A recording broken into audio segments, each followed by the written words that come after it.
Give us any chance, we'll take it. Read us any rule, we'll break it. We're gonna make our dreams come true. Welcome to Natural Night, a podcast about 8 seasons in a row. I'm Mr. Fernandes, and I am Chris Jayawardena. Hello. And we are here with a review of The Slow Child from Season 3 of Laverne Shirley, directed by Alan Rifkin and written by Dan E. Weisberg. And I'm sure you got some facts about them, don't you, Chris? Yeah, so in the case of this author, the thing is, Weisberg wasn't really a narrative writer. Oh. His work on IMDb shows his credits were more industrial and educational shorts, like episode work on The Most Important Person back in the 1960s, and kind of things more along that nature for off and on through his career when he did these kind of projects. He passed away at the age of 84 in 2019, and that's kind of really all to say. But it does, given the subject matter of what we're going to come to deal with, it does make sense that somebody who was really about trying to understand yourself, how to understand people, and kind of worked on educational and rather like tender, sensitive level education sorts. Some of which even my understanding were on episodes of Mr. Rogers' Neighborhood. Makes a lot of sense to me. Oh. Good on Gary for hiring him. Good on Gary for hiring him and hiring someone who had expertise in the subject. Mm-hmm. And as for Alan Rifkin, what have we not said at this point? I mean, he's a bit of a character. I still chuckle over the kind of some pull quotes they get on the popentertainment.com interview with him that has some gems. I'm going to go ahead and pull up that interview again and find us another gem of a quote. He was asked, what was his worst experience on a show? And he said, "Me and the chimp." And let's see. He does not have an actual specific quote. But apparently the president of CBS had Rifkin convinced that the show would be so popular that people would start adopting chimps as pets. Oh, God. Everybody who worked on Me and the Chimp hated working on Me and the Chimp. Ted Bassel described the chimpanzee he worked with as rude and untalented. It was a disaster of a show. A total disaster. Wow. I don't think they just called it rude and untalented flat out. Whoa. That's a condemnation. Gosh. But anyway, so that's our little Rifkin factoid for today. You can find that interview at popentertainment.com/rifkin.htm. I'll have a link in the description below. Thank you very much. And this is what this week's episode is about. Anna's developmentally delayed daughter, Amy, has arrived for a visit from a special school just in time for St. Patrick's Day. Even though Amy thinks and reads at a 6th grade level, Edna treats her daughter like a 5-year-old at best, as evidenced by her reading material, The Punky Little Puppy. Edna is unaware that Amy's interested in popular music, dancing, and boys. But when the girls help Amy out of her shell, she begins to blossom. Soon she meets Lenny, and they take a shine to one another. The girls give Amy permission to go sit on the stoop with Lenny without informing him of her developmental delay. So when Lenny and Amy leave together to go to the pizza bowl, it sends a panic through their friends group. Lenny just sees Amy as a nice, if quiet, pretty girl. But Edna panics when she learns that Amy has disappeared with Lenny, who in turn is enraged when Squiggy insults Amy to her face. Will Edna ever allow Amy to grow up? Will she ever trust the girls again? And will the boys ever be able to mend their friendship? What do you think of this episode? This is another episode similar to a few others that have happened through the season that get a little real. And real in the sense that they have these moments where things suddenly get very quiet and very like pin drop silency, where reality kind of almost doesn't necessarily pop the bubble of sitcom idealism, but it sneaks in under the radar and reveals itself that it's there, and that sometimes these issues are very difficult and sometimes they're very challenging. Exactly. And I really enjoyed the Amy character. Yes. One thing I have found really interesting, because I've known a few people who have had developmental delay, or actually knowing, I think, is actually difficult to say. It's a case it felt like it, because there was a bus route that I used to take before the pandemic stuff. and the route went by a school for people dealing with those issues and dealing with just kind of helping them. I mean, they actually it seemed like they even had support programs, because I actually did see them later going off to work, like actually going and getting jobs and things like that. And what I liked, what you see, is that she is treated so much as a person. She's not a thing. Yes. And once you really just see that, yes, part of it is that she's shy about the way that she's been treated. And that I really love seeing her blossom. Yes. That was really special. And it's also so scary and haunting to see the reaction to Lenny in the situation, the way people react to him. Yes. And it's interesting. It's a splash of cold water, in the face. Because to us, we know Lenny's harmless, because in our perspective, Lenny is a goofball. Yeah, exactly. And we also know that he is enough of an adult that he wouldn't do anything. He would never touch her inappropriately, because you've been saying for a long time, and I feel like this is one of the interesting examples. When he really connects with someone, it's kind of long-term relationship stuff. It's not, pushing boundaries, going over the line sort of thing. It's he treats taking her to the pizza bowl as not just a let's go hang out. He treats it really like an actual date. Like, I want to get to know you. You're fun. I enjoy you. There's a connection. Yes. That's different. But that's kind of that's my overall first run opinion. Sorry, that was a bit verbose, a little story in there, but it was. I did like this episode though. This is a really beautiful episode. There are 3 real points of tension in this storyline. The girls are almost non-central to the plot in this one. They could almost have been excised from the thing, and they wouldn't need to be here. You have Amy trying hard to grow up, trying hard to be seen by her mom as an adult, trying very, very hard to be seen as a regular, normal young adult who likes Fabian and wants to dance and wants to kiss a boy. You have Edna, who absolutely knows what kind of horrible things can happen to her daughter. She absolutely knows what can happen to her. She absolutely knows that she could be raped, that she could be hurt, that she could be murdered, because she doesn't understand the impact of what dancing with the boy could lead to. And you have Lenny, who is always Lenny. He doesn't see the way other people see him. He has never thought of himself as being a potential rapist.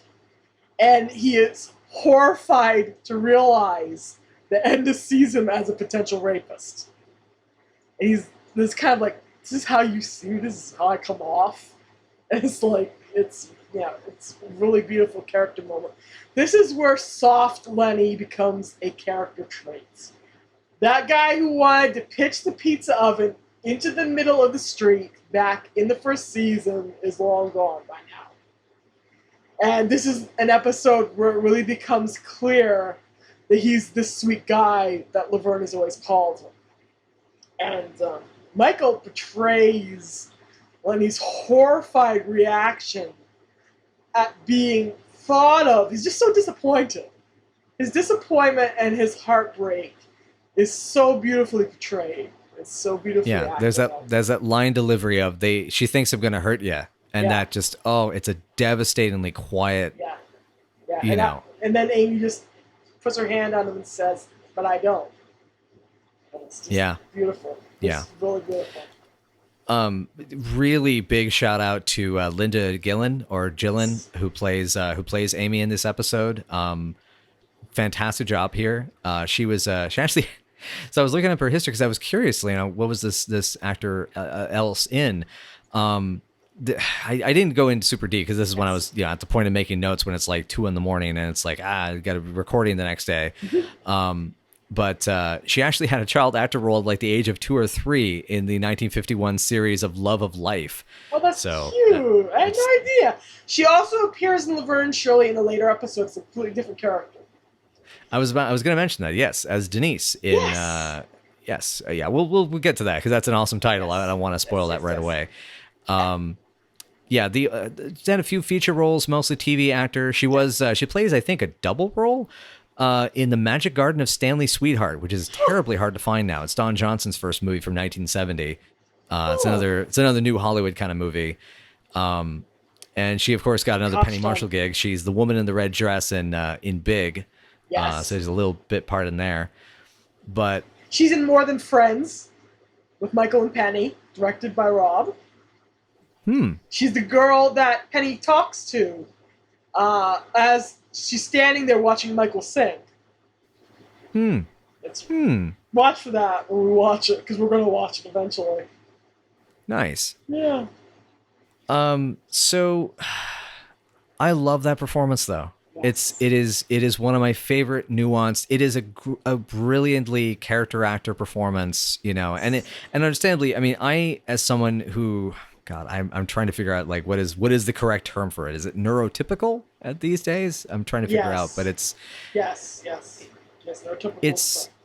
Is that I know that what I say doesn't have as much weight, but at the very least, I really loved the character because it was treated as a character and not as a prop and not as a, you know, it's like, ooh, it's got this gimmick or aspect to it. It's like she just was a kid. I appreciate that it shows how Edna really, in some ways, gave her this terrible insecurity by treating her so small for so long. Yes.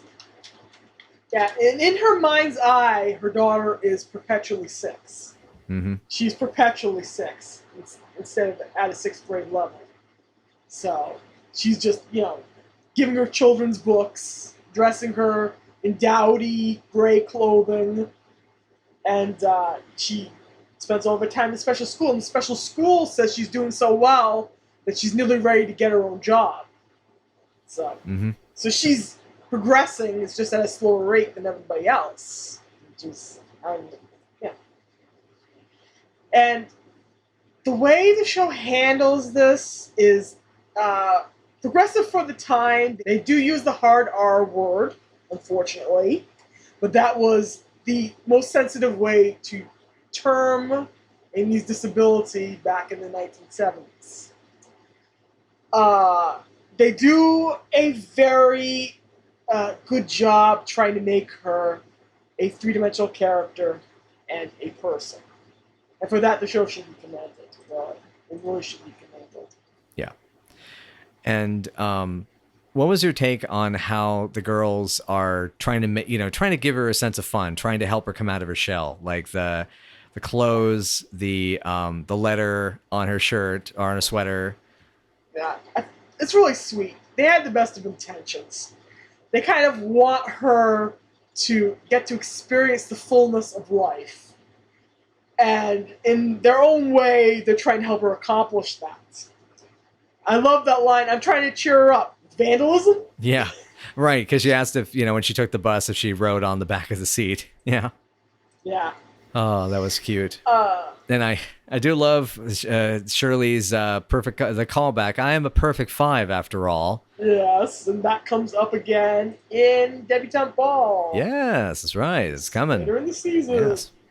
Yes. I've watched ahead of you, but we did this together. That's the plan. That's the point. Yes. We are almost to the end of the season. Yeah. Watch it was. Yeah. I love that Laverne is the designated makeout artist who will teach her how to kiss a boy. I love the techniques that she tries to give Amy so that she'll be able to use them. And I love how they both kind of approve of the idea of Lenny kind of being the first boyfriend or the first, crush or the first attainable crush of this girl. That shows you how deep the level of trust goes, at least with him.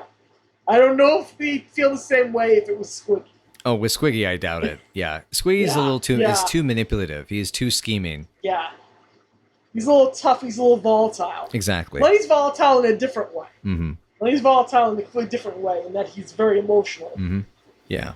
God, and like, Lenny's whole coming into the apartment and tripping and causing just that amazing chaos and just overwhelming the whole situation. Which actually leads into there's that dolly shot that the pan and dolly as he jumps over the counter Yes. This episode had a lot of strange technical issues. There were camera problems with zooms and pans. A lot of lines of dialogue were ADR'd. It's clear in some cases that they actually didn't have the studio audience, that it's a canned track on some shots. I am curious as can be as to what the heck happened behind the scenes of this one. I'm wondering if they had to use the dress rehearsal footage. It's quite possible they had to use the dress rehearsal footage instead of the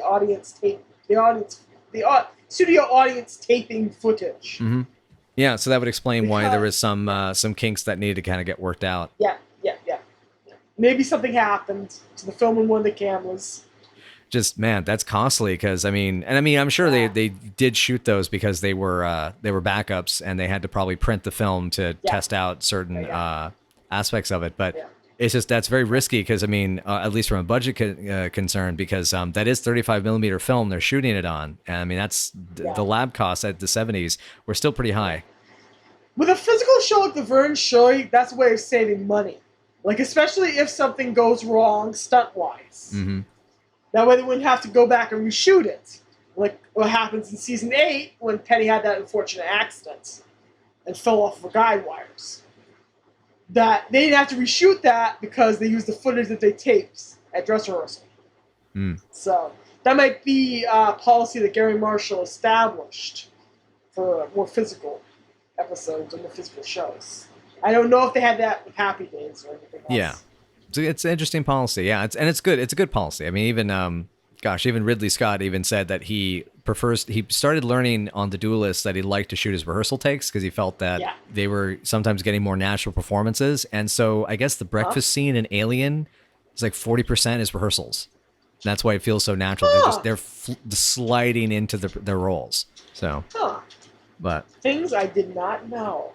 Yeah, it's some percentage. It's more than 20%, as far as I know, if you break it down to percentages. Anyway, but yeah, that's cool though. Yeah, but that was interesting though about the camera and tech issues on this episode, and so yeah, it's strange. It's a little took me out of it a little bit in some places, but things how they go. Yeah.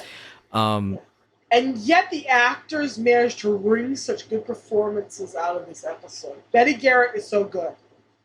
Betty Garrett is so good as Edna. You can absolutely relate to her anxiety, even as she's attacking Lenny, even as she's attacking the girls. Mm-hmm. And there is nothing better in this episode than watching her try to explain her fear and how she just never saw that her little girl grew up, because she's just been dealing with this her whole life. Sending her to the special school is the best thing for her to make sure that she's safe and learn how to be in society. I'm sorry, I didn't mean. I cut you off. I'm sorry. Sorry, go ahead. Yeah. My understanding of what happens with the parents in these situations where because I'm trying to imagine the heartbreak of that you've brought this little baby into the world, and this is the one that you care about most. This means everything to you, and you realize that they are not going to have the full life that you dreamed for them. And I feel like that's part of what it is like in some respects Edna is still dealing with that trauma or that shakeup, that shock, and it's going to take a long time to it's Yeah, well, the thing is that Amy is going to have a full life. She's going to be able to live independently. Mm-hmm. She's going to be able to have a job of her own. She can have romances of her own. She's just doing it at a slow pace. Mm-hmm. And that's a good reminder. Yeah, Edna's treating it almost like a death sentence on this, on her child's life, rather than looking at it as, no, it just means it's a different path. Yeah, exactly. Exactly. She just has to go at it in a different way than anybody else does. Yeah. It was, like I said, beautifully handled, and the kind of light bulb moment that the girls were just looking out for Amy's best interest there. Mm-hmm. They do manage to pack some humor in here. Oh, yeah. There's some great stuff, yeah. Well, I just wanted to point out, it was in the date, let me just see, the double fold-over back flippo with the pizza. Yes! Double foldo backward flippo. Thank you, mouth. That's a tongue twister. I don't love blame he you on does that one. Yeah. That took me a little work. Double foldo backward flippo. Yeah, that's beautiful. I just love that he does that, and she's totally impressed, and then she just hits him in the face with her straw, the wrapper from her straw. And then it turns out that he's been making spitballs and shooting them up to the ceiling with the pizza bowl for years. And of course he has, but of course the boys have been doing that. Mm-hmm. That's my handiwork right there. And then Frank threatens his life. Yep. Be good or else. Not like he was being bad, so that was a great little moment as well. I love the line, bowling the sport of kings, which is perfect. Yep. Just The kingpins, yes. Mm-hmm. And we have to talk about the boys' fight, because God, it's brutal. Mm-hmm. And Michael just pitches David right into those tables. Mm-hmm. He throws the shit out of him. And it's like, yeah, that's what Lenny's like when he's really mad. Yeah. That's what he's like when he's really mad. Yep.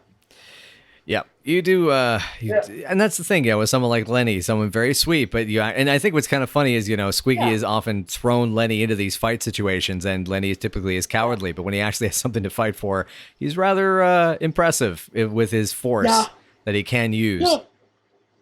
Yeah. And then you have the duality of his gentleness, because he just shadow boxes. That's it. Yep.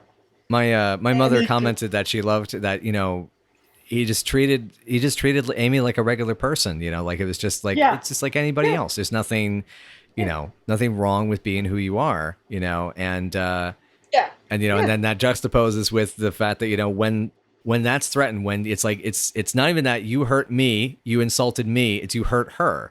And he stands up for her honor, which is cool. It's a good moment. He does that multiple times in canon, and it's mostly about Laverne. Just to drag that in, it's mostly about Laverne. We'll see that later. In canon.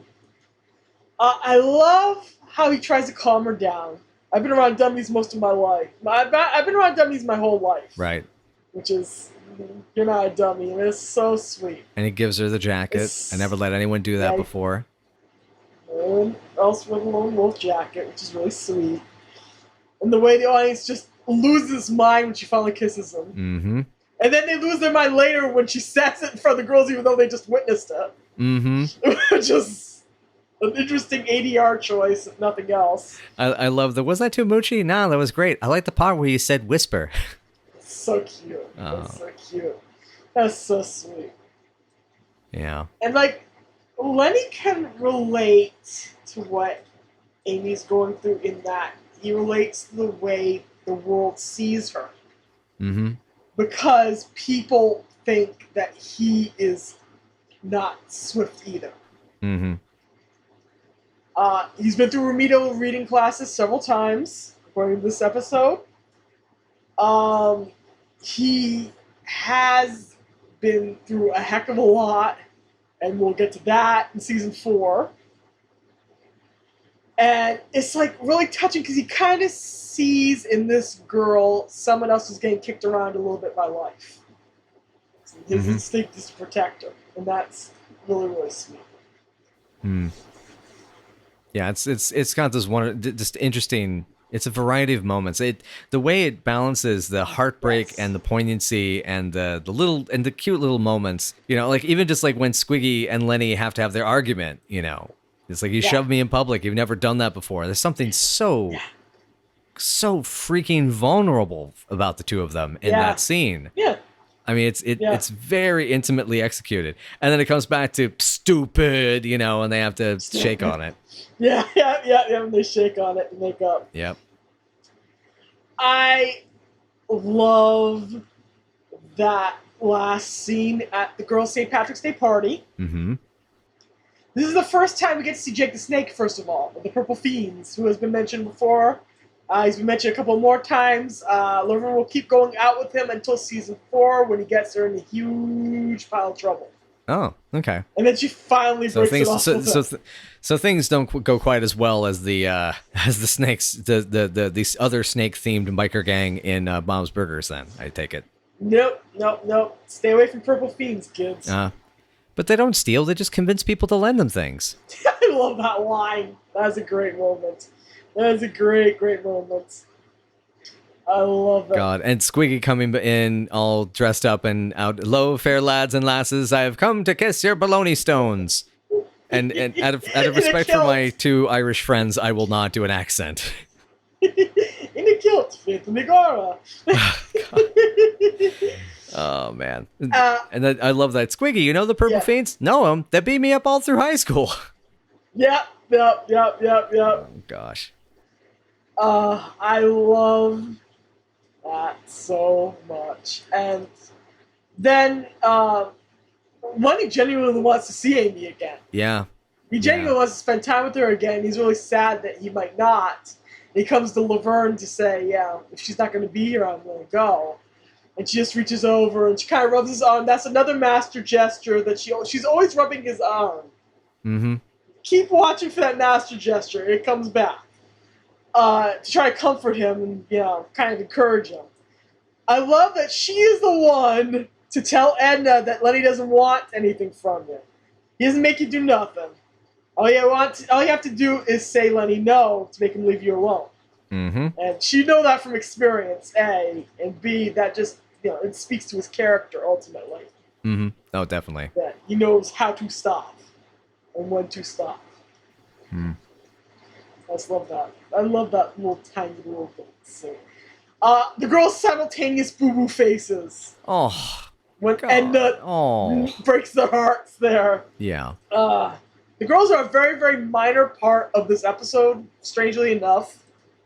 I feel like there must have been a few scenes cut out of the syndication edit that made it to the DVD. The other scene I really liked was Shirley opening up the potato chips that Lenny got from cheaply that he ran over with his truck, and her saying, wow, these are really economical. And then she just pours the chips out in this all dust because he crushed them completely. It's a cute little bit. Oh, boy. Oh, it's so good. Yeah, there's those little moments throughout that I really like. I mean, there's the and there's little interesting things that kind of like took me by surprise. Like there was, we were watching this. You were commenting, it's like Carmine is like trying to use Danny Boy to mac on Shirley. Yes. It's so strange. He does. But but that said, God dang, Eddie hits that high note. Wow. Oh yeah. Oh, Eddie nails it. He nails everything he has to do in this episode. He doesn't do a lot in this episode, but he gets to dance a jig with Penny and Cindy, and he does very, very well. And then he sings Danny Boy while Shirley just moons over him. Yeah. Cindy just sitting there with her elbow on the piano, giving goo-goo eyes. It's just a really nice little ending where everybody gets to dance with everybody else. And the dances with Frank, and Lauren's dancing with Jake, and then finally Lenny and Amy get to dance together, and it's very, very tender, and it's very, very sweet, and it's just adorable. My note for this, my last note, is the girls primed him. Edna's tears, my tears. Oh. Oh. In case you haven't figured it out, guys, Lenny's my favorite character. Aw. They're proud of him and I'm proud of him, even though he doesn't exist. You're proud of your precious little Lenny boy. And he takes a level in Adorable in this episode, and he grows up. Yeah. He starts to grow up and change, and this is him evolving out of his... probably his very primordial beginnings, all the way back in season 1. Like I said, the pizza oven pitching. And then kind of being like the kind of guy who would ask Laverne if he should take a shower, which she says she owes him a favor. Well, he's kind of always that guy. Yeah. But he's also more evolved. He's also more evolved. So, yeah. So he's my favorite. He gets to grow up here a little bit. I have feelings. Belly feelings. No, it's good though. I agree. I do agree that there's good development for his character here, and it altogether was a Yes. really effective episode. Yes. It has a really effective. It treats its material sensitively, and and again very compassionately as it can, given the the time in which it was made, and it's something we all struggle with, trying to be sensitive and sometimes compassionate. It just to understand, struggling to understand each other is one of the greatest challenges I think we have as a species.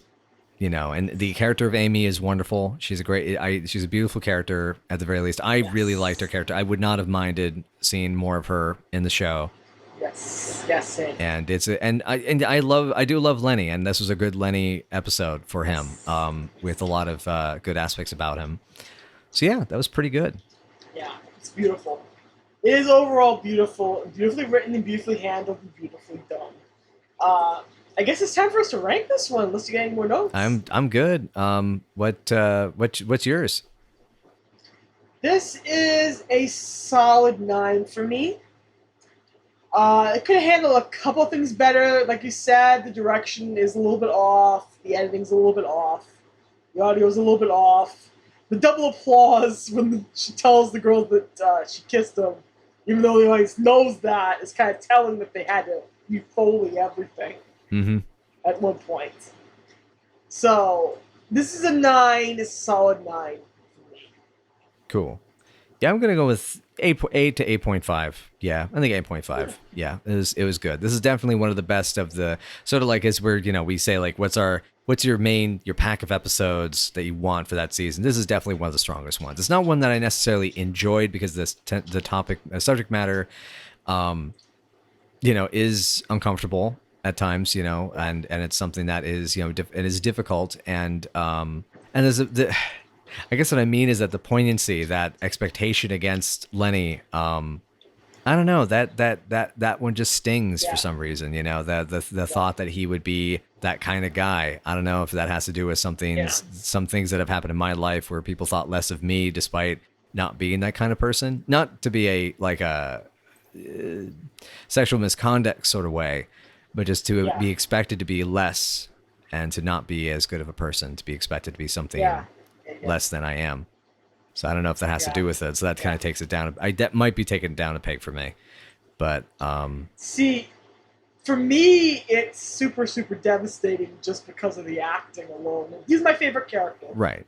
So I have feelings when he is getting stomped in the dirt. So this one does a lot of things for me. So, yeah. Understandably. This is why it's a solid 9 for me. Yeah. Right on.